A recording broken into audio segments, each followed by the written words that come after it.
Sox, you always have to answer questions about canceled fights, scratch fights, and look who's here to save the day, right? I mean, is there a little fun in that for you? Nah, man, I just laugh about it.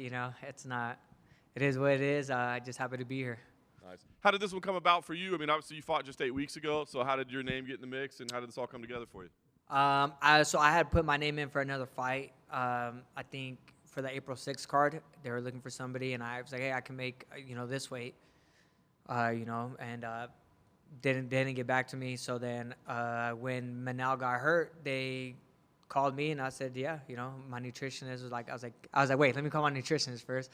And then she's like, okay, yeah, we can do it. So then, yeah, we got it done, easy. Very nice. So you were trying to fight even sooner than this. Was it just trying to stay busy, or was it like a little bitter after the last one, or why'd you want to get back so fast? I mean, a little bit of both. I mean, I tell people all the time I'm a sore loser, so I fucking hate losing. So I'm trying to get back in there, and yeah, I stay in shape. I'm at the gym all the time, and I was in camp. I was working with Cody and Cynthia, so I was training with them. I was doing everything, so I'm always in good shape.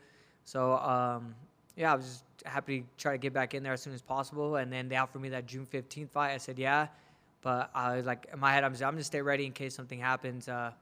And, this opportunity came up. Nice. So are you still, in on June 15th? Or?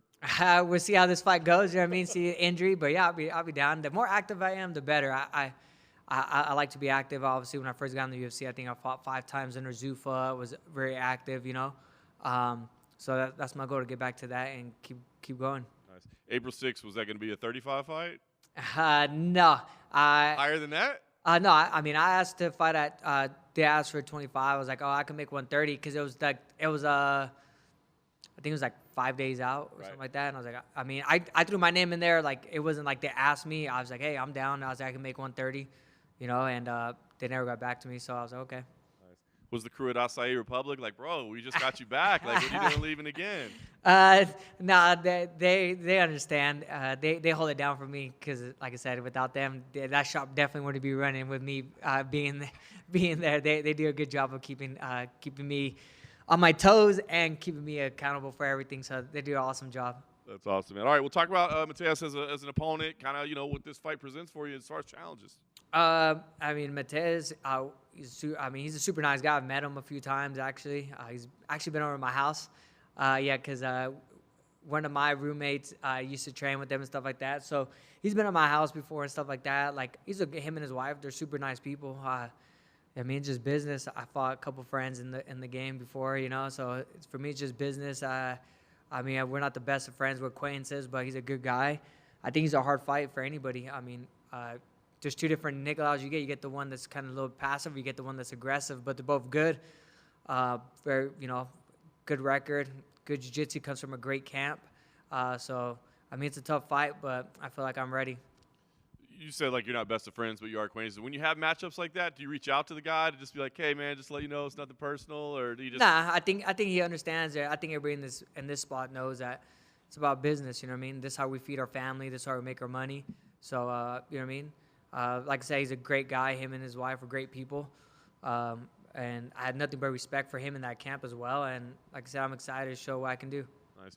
The flyweight division is kind of crazy right now, right? You know what I mean? With everything that's going on. So, I know you've had a couple setbacks and been out for a while, but, are you looking at this as a big fight? Because it's 2 key ranked opponents, in a main event. This could have some real impact in the division.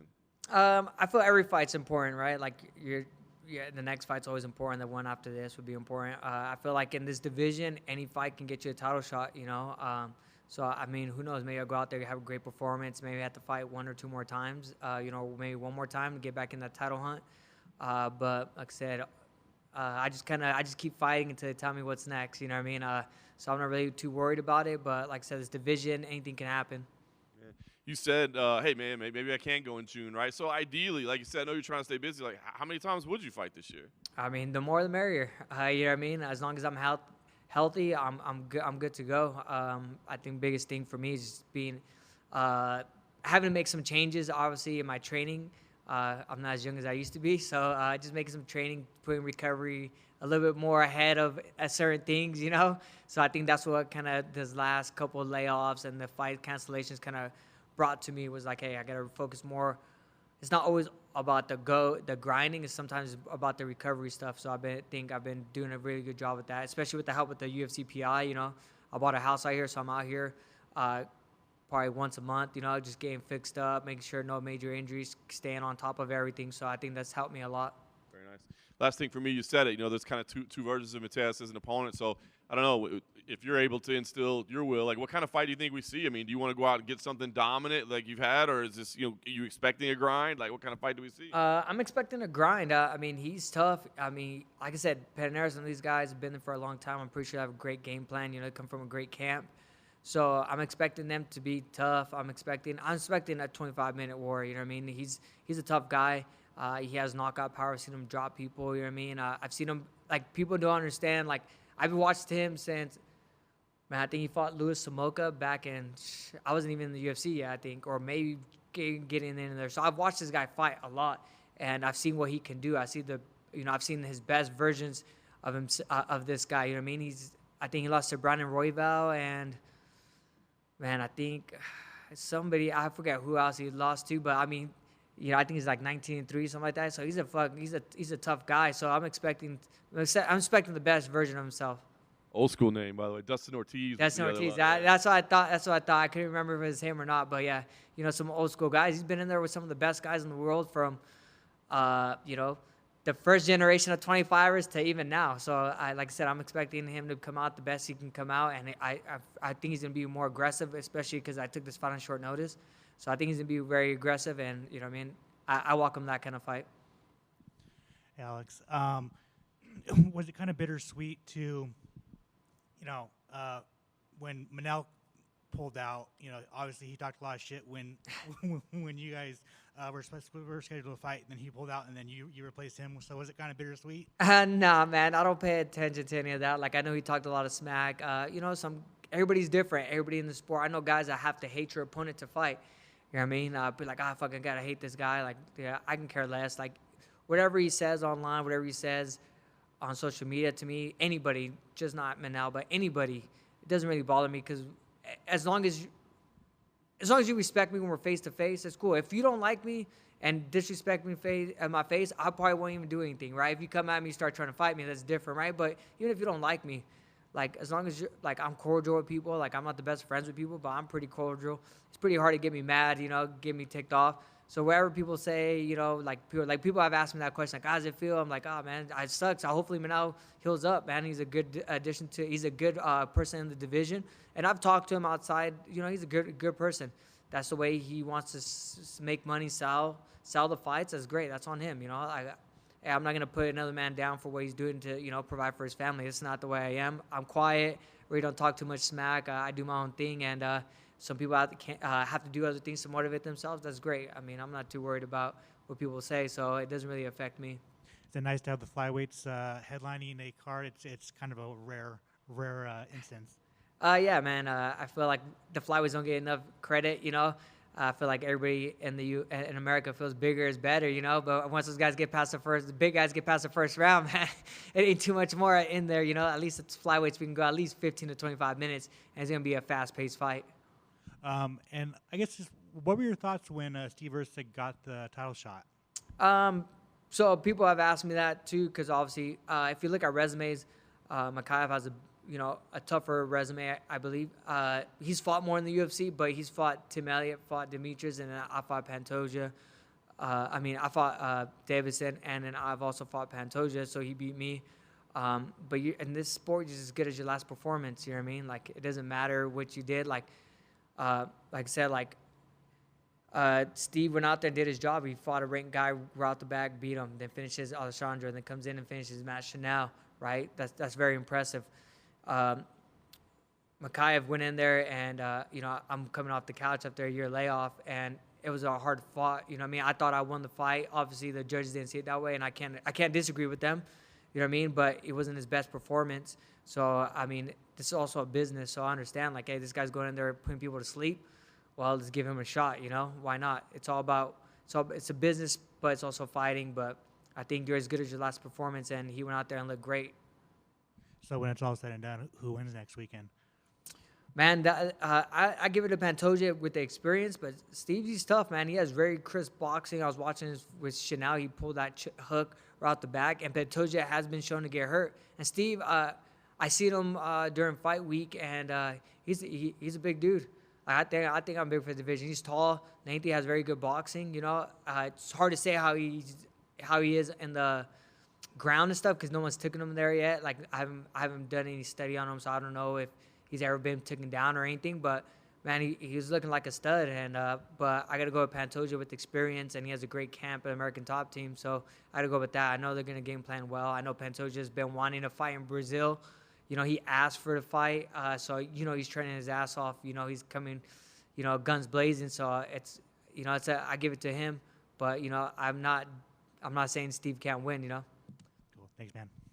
You've been doing this since professionally since 2011. It looks. You know, when you talked a little bit about how your training has changed, whether it be for recovery in between fights, how much has that changed from when you started in the game, and how much has it changed now? And is that because of experience or accommodating to how the body's differently now than when you got into the game? A little bit of both. When I first started, so I started training in 2010 when I was, I just graduated high school. The first time I threw a punch, and we had a team out there. Shout out to my team, Team Ochoa. You know, that's the guys that got me started with Mito Morales. And every day, this is where we would go in the gym. We'll live roll, we'll spar, and we'll hit pads. That was an everyday thing. Like, you know, and it wasn't like we're like the smartest guys. We didn't knee or elbow each other, but fuck, I'm going with guys. I was the smallest guy. I was competing in college, so I was wrestling at 125s, but I'm sparring with guys that fought at 145s, 170s. There was no such thing as weight classes, you know? And from that to moving to Team Oyama, just seeing how they trained under Colin Oyama, the drilling, the bag work and stuff. We didn't do that when I was at my first team, right? Not because of anything, just because, you know, we were just young in the sport, you know? And then going out there, learning how to drill and stuff like that. So I had to adjust training to that. And then being young, still being able to train 3-4 times a day and be like, oh, I'm good, you know? And then from that to now, it's a little bit different. Like, okay, I can train twice today. Tomorrow I can train 3, but then I got to do recovery here and there. So just from experience and just the game has changed so much from 2010 to now. Like, it's growing so fast. So training methods are training all the time. And I think that just kind of helped me do everything as well. And I think a lot of times when people think of a fighter in camp and they think of him training, they're thinking they're always working technique, you know, technique.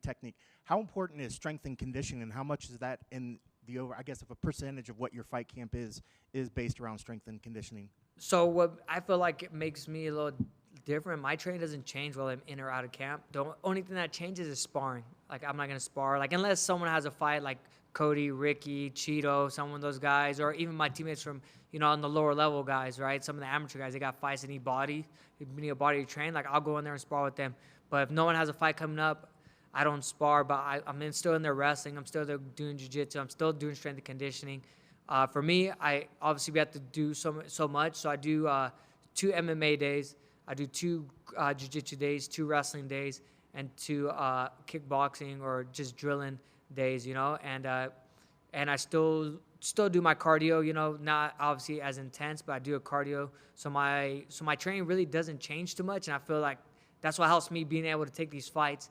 I feel like the more time you take off from the sport, the harder it is to get back in there without getting injured. Because I know guys from the past are like fight, disappear for a month or 2, and then come in. Hey, I got a fight offer, and then come in and train the first week, and they're beat up and can't go for the next day. So for me, I think that's the biggest key. And I feel like in the past few years or so, you hear that a lot more from fighters, that it's that subtraction on the amount of sparring. You see some gyms and some camps, it seems like guys go 100% all the time. Do you feel that that's maybe the key to longevity, is reducing some of that unnecessary damage or maybe head trauma that you would take if you sparred more often? Yeah, everybody's different though. You know what I mean? Like, it's crazy. You know, people talk about like, oh, this works for me. This works. Every person's different. I know guys that like to spar all the time. I know guys that do no technique and just go live the whole time. You know, everybody's different. Everybody has their thing. For me, I've wrestled for so long and stuff like that. I mean, I don't feel like I need all that wear and tear on my body all the time. I mean, I've been wrestling since I was 10 years old, you know, and wrestled at a good high school where we traveled all around out of Lemoore High. We traveled, I mean, from Virginia Beach up to Oregon, all over, competed a little bit, at the international level a little bit here and there. But just doing all that, like I don't feel like I need too much more wear and tear on my body. So that's kind of the thing I had to change as well. Like just kind of listening to my body, I guess. Trying to be one with my body, I guess. Best of luck on Saturday. Thanks, man. You mentioned earlier that the fight with Matheus would be a grind. Do you think your background in wrestling will present unique challenges for him as the fight continues to be a grind? I think so. I think a lot of people now in MMA don't wrestle. Like, I go out to Gold Rush Wrestling Club when I'm in Vegas out here, and I'm wrestling with high school kids. Yeah, they might not be D1 athletes yet. You know what I mean? They might not be college wrestlers yet, but these kids do this on a daily. And I'm out there, and I go out there and compete with these guys. I'm out there wrestling, talking smack with these guys, and like I still wrestle. So I feel like that's why my wrestling still, like I'm not a Division I wrestler. Like if you look at my accolades in wrestling, like compared to some of these other guys that we've had in here, like Henry Cejudo and guys like that, I never won a state title. I never even placed at the state tournament. And junior college in California, we don't travel outside the state of California. We have the same 20-some schools. So the reason why my wrestling's so good is because I'm still wrestling twice a week, no matter what, in or out of camp. So for me, I think that helps me a lot because people don't expect the transitions to be certain ways. Everybody MMA wrestles, and the thing I bring different is like, hey, I MMA wrestle, but I also bring a lot of traditional wrestling into my camps. Like for the last camp with Makai, like people were like, oh, like you're actually a good wrestler. I'm like, yeah, shit. Like I've done it for so long, but I also continue to wrestle all the time. Like I'm not a guy that doesn't do it, So I think it'll bring a lot of challenges for him. And I'm also familiar with your coaching work at Syndicate for wrestling. Do you think coaching kind of brings you a unique aspect to wrestling itself? Yeah. So I started coaching back when I was in I think I was like a freshman in high school. We did it for our Farm Boys Club. Like my coach, Kent Olson, used to have a Farm Boys Club, like little feeder program into our high school and junior high. So I started coaching those guys at a young age. And it helped me, like, hey, show technique. And be like, oh, well, this is where I'm messing up. I'm messing up as an individual, but I'm showing these guys. So it kind of helps me, make sure the technique's right and everything. I think it does give you a different little aspect to things. And I think it's helped me all the way through from wrestling all the way up to MMA. And you said you were acquaintances with Matheus. You didn't show him any special wrestling tricks while you knew him. No, we never trained together. Like he's been over to my house. Like I said, hey, one of my roommates is really good friends with them, stuff like that. He's Matheus Nicolau, actually. He's the one that we cornered together with Cody, and we hang out all the time. We train together, So it's like small worlds. MMA is a small community, and it is what it is. But yeah, like he's a super great, nice guy, man. I actually like him and his wife, and everybody I know him. They've always been super nice to me. So like I said, respect to them and their camp. Like I said, I'm just excited to see what we got Saturday. Thank you.